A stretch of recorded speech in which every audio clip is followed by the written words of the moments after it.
ক্ষমতায় থাকার সময় দুর্নীতির বিরুদ্ধে সোচ্চার সাবেক প্রধানমন্ত্রী শেখ হাসিনা ও তার পরিবার দুর্নীতিকে শৈল্পিক রূপ দিয়েছিলেন বলে মনে করেন দুর্নীতি বিরোধী জাতীয় সমন্বয় কমিটির যুগ্ম সাধারণ সম্পাদক ডক্টর মোহাম্মদ শাহজাহান সাজু।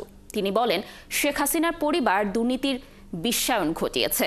১৫ বছর ক্ষমতায় থাকায় বিগত সরকার ছিল অপ্রতিরোধ্য। তাদের এই ক্ষমতাই উস্কে দিয়েছে দুর্নীতিকে। জেমসন মাহবুবের প্রতিবেদন। ৫ আগস্ট গণ অভ্যুত্থানে পতন ও দেশ ছেড়ে পালিয়ে যাওয়ার আগে দুর্নীতির বিরুদ্ধে সোচ্চার ছিলেন সাবেক প্রধানমন্ত্রী শেখ হাসিনা।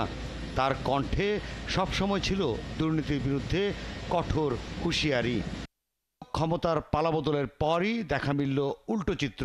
খোদ শেখ হাসিনা ও তার পরিবারের সদস্যদের বিরুদ্ধে আসতে থাকে দুর্নীতির নানা চাঞ্চল্যকর তথ্য। দুদকে আসে শেখ হাসিনা ও তার ছেলে সজীব ওয়াজেদ জয়ের বিদেশে $3 বিলিয়ন পাচারের তথ্য, যার অনুসন্ধান শুরু করেছে দুদক।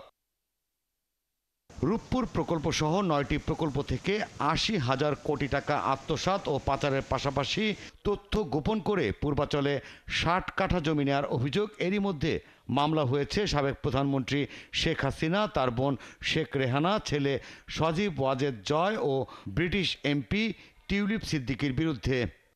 অবৈধ সম্পদ অর্জন ও টাকা পাচারের অভিযোগ উঠেছে টিউলিপ সিদ্দিকীর চাচা তারিক সিদ্দিকী ও তার পরিবারের সদস্যদের বিরুদ্ধে।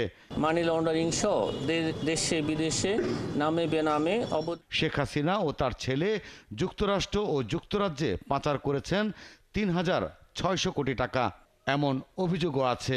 দুর্নীতি বিরোধী জাতীয় সমন্বয় কমিটির নেতারা বলছেন, দুর্নীতিকে শিল্পে পরিণত করেছিলেন শেখ হাসিনার পরিবারের সদস্যরা।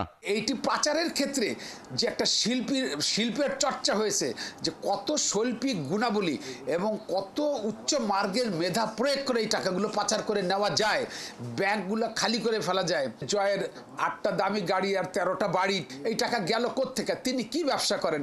তিনি নাকি কোনো আমেরিকায় ব্যবসা করেন, এরকম কোনো ইনকাম ট্যাক্স ফাইল নাই। শেখ হাসিনা ও তার পরিবারের ছত্রছায়ায় বেড়ে উঠেছে পাচারকারী পিকে হালদার, এস আলমের মতো অর্থ পাচারকারী প্রতিষ্ঠান, বলছেন তিনি। তারা আজকে একটি পরিবার ক্ষমতায় ছিল, সেই কারণে সমস্ত অর্থ বিত্ত সম্পদ এগুলো দেশের জনগণের টাকা, জনগণের সম্পদ, ব্যাংকের টাকা, তারপরে ডলার যা আছে সবকিছু বাইরে নিয়ে গেছে। এই অভিযোগগুলোই তো আমরা তাদের বিরুদ্ধে দেখি। পরিবর্তিত প্রেক্ষাপটে এবার দাবি উঠেছে বিভিন্ন প্রকল্পের নামে শেখ হাসিনা ও তার পরিবারের আত্মসাৎ করা ও বিদেশে পাচার হওয়া টাকা ফিরিয়ে আনার। জেমসন মাহবুব, ৭১, ঢাকা।